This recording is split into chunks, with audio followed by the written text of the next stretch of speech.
Bonsoir à vous, soyez les bienvenus dans Au Quotidien. Ce mercredi soir, au programme dans un instant, le journal de la rédaction, la météo. Et puis à 18h45 dans Au Quotidien, la suite, la sélection musicale de Céline Chevassus qui nous parlera du duo sartois Daisies Field. Et puis Nathalie Pelletet sera avec nous pour sa sélection littéraire du soir. Mais pour démarrer, c'est le journal évidemment, on y va.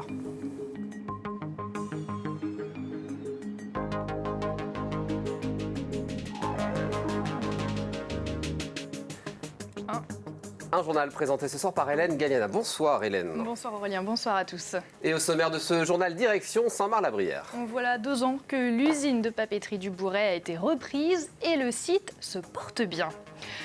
Alors que la direction du Mans Métropole Habitat a fait le choix de maintenir des salariés en présentiel, un syndicat dépose un préavis de grève. Il estime qu'il devrait justement plus télétravailler.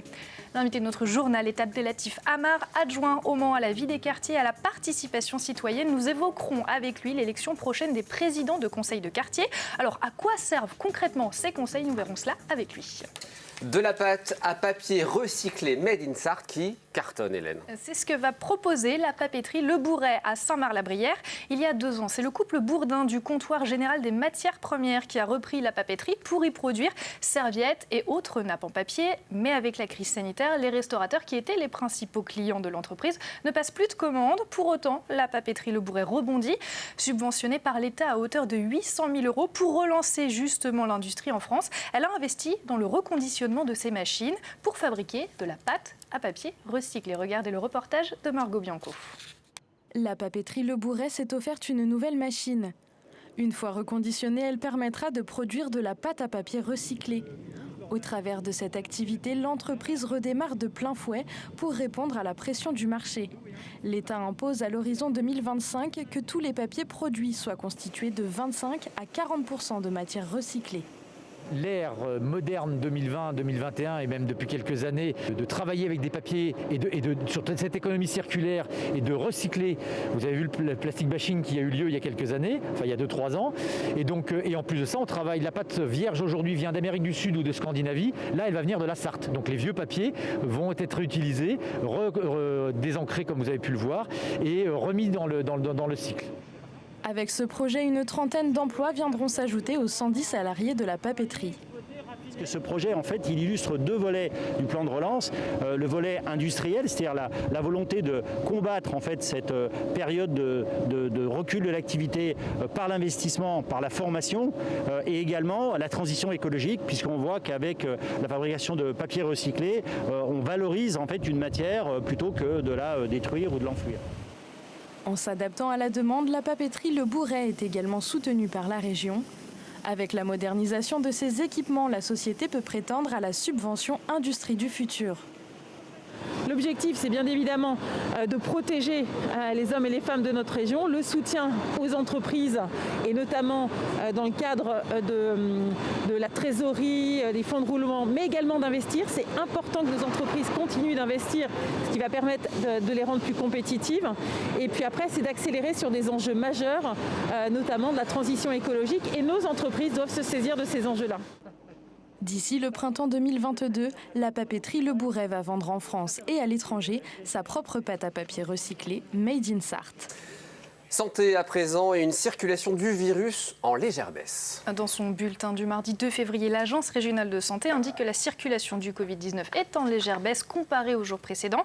14 patients sont actuellement en réanimation au centre hospitalier du Mans, un chiffre qui stagne comparé aux jours passés. Le taux d'incidence, lui, est en légère baisse. Le taux d'incidence, vous le savez, c'est le nombre de tests positifs réalisés pour 100 000 habitants. En Sarthe, il est de 199 contre 219, voilà quelques jours. Malgré ces indicateurs, le gouvernement l'a rappelé la semaine dernière, le télétravail doit rester appliqué au maximum lorsque cela est possible. Oui Aurélien, et cette situation a poussé l'un des syndicats de Le Mans Métropole Habitat à déposer un préavis de grève symbolique. Il revendique la mise en place du télétravail pour les salariés du bailleur social. En effet, la direction a fait le choix de maintenir au maximum le travail en présentiel. Explication avec Anthony Piton. Au pied du siège de Le Mans Métropole Habitat, cette déléguée du personnel vient de déposer un préavis de grève symbolique. Celle-ci aura lieu pendant 1 heure le vendredi 12 février après la fermeture des bureaux. Son objectif ? Demander à la direction d'organiser le télétravail pour ses 270 salariés. Je pense que sur tous les métiers, on va dire, administratifs, il est largement possible de le mettre en place, surtout que la direction a investi massivement dans l'achat d'ordinateurs et que je pense que techniquement, il n'y a pas de problème majeur pour le mettre en place. Lors du premier confinement, le Mans Métropole Habitat avait réorganisé son fonctionnement. Un plan de continuité d'activité pendant la période Covid avait alors été rédigé par la direction. Il prévoyait une alternance entre télétravail et présentiel pour 130 salariés. Aujourd'hui, seule une vingtaine est concernée. Nous, notre demande, elle est sur la proximité, sur les agences. Il y a 40 personnes environ par agence. Et c'est pour ces personnes-là que notamment on aimerait que le télétravail soit mis en place, comme défini dans ce fameux document plan de continuité d'activité. Contactée par téléphone, la direction assume son choix de privilégier le travail en présentiel.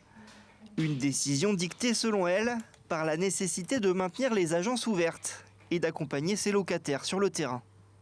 Grosse frayeur, ce mardi soir, place de la République au Mans, Hélène. Un peu avant 18h, un homme a agressé des passants munis d'un long couteau. Un de ces piétons a été poignardé au bras. Ses jours ne sont pas en danger. Une enquête a été ouverte par la police du Mans. L'homme, âgé de 40 ans, a été placé en garde à vue d'après un communiqué envoyé à l'instant par la procureure de la République du Mans. Son état de santé mentale s'est révélé incompatible pour effectuer tout interrogatoire. Une décision a été prononcée pour le placer en hôpital psychiatrique. Place à l'invité de ce journal à présent, c'est Abdellatif Amar, ce soir notre invité adjoint au maire du Mans en charge de la vie des quartiers et de la participation citoyenne. Abdellatif Amar, bonsoir. Les conseils de quartier, ce sont des zones réparties au Mans. Alors ça quadrille la ville, il y en a 8 en tout, une de plus d'ailleurs que les dernières fois. Ces conseils de quartier permettent d'impliquer donc les habitants avec les actions prises et faire des projets. Ça c'est pour la communication officielle, concrètement ça se passe comment ? Alors les conseils de quartier, c'est des instances de participation citoyenne qui permettent aux habitants de s'impliquer dans les projets de la ville, mais aussi les projets qui les concernent. Tout ce qui touche à la proximité des habitants, je ne sais pas moi, un espace vert, une rue, les questions de voirie, la tranquillité publique, mais aussi les questions qui peuvent toucher au lien social, sont des sujets qui peuvent traiter dans les conseils de quartier. Alors ça fait un petit moment que ça existe. D'ailleurs, la ville du Mans fait qu'appliquer la loi. C'est une loi de 2002 qui s'appelle la loi sur la démocratie de proximité. Qu'est-ce qui a déjà pu être réalisé, avancé, aidé grâce à ces conseils de quartier ? Il y a beaucoup de projets qui ont été menés au sein de la collectivité grâce au conseil de quartier et en lien avec les services de la collectivité.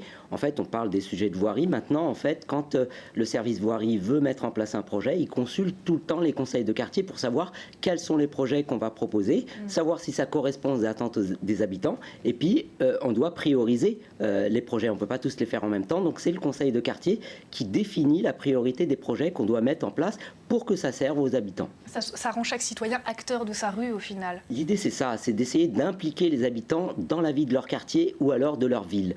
Il faut que les gens s'impliquent pour donner leur avis parce que c'est eux les premiers usagers des actions que mène la collectivité pour les habitants. Alors auparavant, il y en avait 7 des conseils de quartier, maintenant il y en a 8, pourquoi un de plus ? On avait un conseil de quartier qui était trop grand, on l'a scindé en 2, maintenant on aura sud-est et secteur sud. En fait, il y avait une problématique entre par exemple des personnes qui habitent au quartier des Bruyères et d'autres qui habitent au quartier du Maroc, et donc il n'y avait pas beaucoup de liens entre eux. Donc on a scindé pour faire de plus petits quartiers. En fait, dans ces nouveaux conseils de quartier qu'on a proposés, c'est d'essayer de mettre en œuvre une action au plus proche des habitants. Donc des secteurs qui vont être plus petits, mais on aura aussi la possibilité de mettre en place ce qu'on appelle des comités de quartier, où est-ce qu'il y aura un effort important lié à la proximité pour que les habitants puissent s'emparer de sujets qui les concernent directement dans leur bassin de vie. Ils sont vraiment tout proches. Qui peut y participer alors ? Tout le monde ? Tous les habitants de la ville peuvent y participer quand on a à partir de 16 ans. Donc on peut participer au conseil de quartier, même si on va aussi apporter des évolutions sur ça, mais je le dirai peut-être au mois d'avril avec mon collègue Michael Guillard. Donc l'idée, c'est d'essayer de mettre en œuvre une instance de participation. C'est une forme de mandat ? Oui, parce qu'on l'a inscrit dans la durée du mandat. Là, on organise les élections des conseils de quartier qui vont avoir lieu donc samedi là, le 6 et le 13. ils s'inscrivent, les présidents ou présidentes qui seront élus seront là jusqu'à la fin du mandat. Justement, les présidents, tout le monde peut prétendre à ces postes-là? Absolument, il fallait s'inscrire donc sur la liste des conseillers de quartier pour pouvoir voter. Donc ceux qui vont voter là pour samedi 6, c'est déjà réglé, en fait on connaît déjà les candidats, mais pour ceux qui sont jusqu'au 13, ils ont encore la possibilité de s'inscrire et de se présenter, puis ensuite de pouvoir agir aux côtés de la collectivité pour des projets. La contrainte aussi, c'est d'habiter dans le quartier, évidemment. On ne peut pas candidater, j'imagine, pour des quartiers où on n'habite pas. Absolument, c'est quand même la logique de la chose, c'est que pour qu'on puisse connaître et s'inscrire au plus près des habitants, il faut être usager de ce quartier-là. Un mot pour terminer aussi sur le budget participatif de la ville. Il a été voté voilà quelques jours lors du dernier conseil municipal. Cette année, c'est pour les 2 prochaines années, c'est 1 800 000 € l'enveloppe qui a été votée. C'est beaucoup plus qu'auparavant. Pourquoi? Beaucoup plus. En fait, on mettait 840 000 € par an pour le budget participatif. On a décidé de modifier les choses. On a fait 2 saisons, donc en 2018 et en 2019. La saison de 2020, il y avait l'élection municipale, donc on a préféré ne pas mettre en œuvre de budget participatif. En fait, on a essayé de regrouper en une saison sur 2 années un budget participatif pour laisser le temps à la fois aux services de pouvoir réaliser les projets, mais aussi on souhaite aussi impliquer beaucoup plus fortement les habitants, parce qu'en fait, pour déposer un projet dans le cadre du budget participatif, il fallait aller sur la plateforme jeparticipe.lemans.fr. On déposait le projet, ensuite les habitants votent et nous on met en œuvre ceux qui ont le plus de votes. Mais la problématique qu'on avait, c'est qu'on avait des habitants qui déposaient un projet sur la plateforme mais qu'on ne voyait jamais. Donc maintenant, on va faire ce travail beaucoup plus étroitement avec les habitants pour les impliquer dans le projet qu'ils proposent. En 2020, il y a eu la pandémie, beaucoup de projets n'ont pas pu être concrétisés. Ça va se passer comment pour eux? On les reporte? Non, en fait, donc on va les reporter sur 2021. Malheureusement, donc la crise sanitaire ne nous a pas permis de réaliser tous les projets. Il y en a quelques-uns qui ont été réalisés, mais les prochains vont l'être sur l'année 2021. Très bien. Merci beaucoup, Abdilatif Amar, d'avoir été notre invité ce soir. Les bars sont fermés, pourtant certains ne respectent pas cette règle, Hélène. À Sablé-sur-Sarthe, ce mardi, les gendarmes sont intervenus dans un café qui se trouve aux alentours de la commune. 5 personnes étaient présentes à l'intérieur des lieux, en plus du gérant, alors que selon le commandant de la compagnie de la Flèche, il n'avait tout simplement rien à y faire à l'intérieur. Ce fait divers est rapporté par nos confrères des Nouvelles de l'Écho fléchois. Les 6 personnes ont toutes écopé d'une amende de 135 €. Quant à l'établissement, une fermeture administrative risque d'être ordonnée. C'est le préfet de la Sarthe qui peut prendre cette décision. Ça souffle au Mans et en Sarthe, Hélène. Oui, vous avez dû le remarquer, il y a eu beaucoup de vent ce mercredi dans le département. D'ailleurs, la ville du Mans avait pris la décision de fermer parcs et jardins aujourd'hui pour éviter tout risque d'accident. Le marché de la Flèche, lui aussi, a été annulé, toujours pour des questions de sécurité. Le plus dur est passé, normalement, la situation devrait se rétablir dans la soirée, Aurélien. Merci beaucoup, Hélène. Vous n'aviez pas autre chose à dire, non? Alors, j'avais rajouté, Aurélien, vous serez donc a priori moins décoiffé que ce matin en rentrant du travail ce soir, mais je n'osais pas la dire. Voilà les conditions de travail. Merci Hélène pour la fin de ce journal. En tout cas, faites attention, le vent c'est dangereux. Une page de pub, la météo, et puis vous ne bougez pas, on se retrouve juste après. A tout de suite.